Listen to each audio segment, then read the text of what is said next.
Sir, ano po masasabi niyo po sa nagaganap na napakalalang korupsyon sa ating bansang mahal na Pilipinas?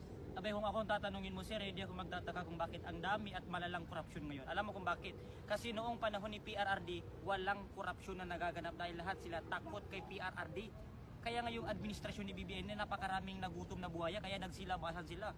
Akalanin mo pati ang flood control, pinagati-atihan ng mga kontraktor, ng mga buhayan, mga congressman na yan.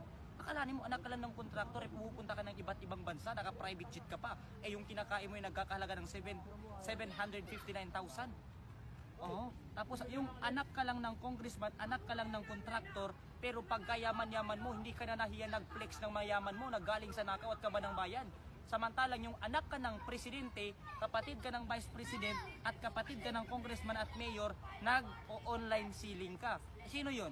Si Kitty Duterte, nag-online ceiling. Tapos yung anak ng mga congressman, anak ng kontraktor, na mga walang hiya, na mga kurakot, abay hindi na nahiya, nag-flex sila ng mga yaman nila. Mahiya naman kayo mga politiko, kayo mga kurakot kayo, pati mga anak ng kontraktor na yan.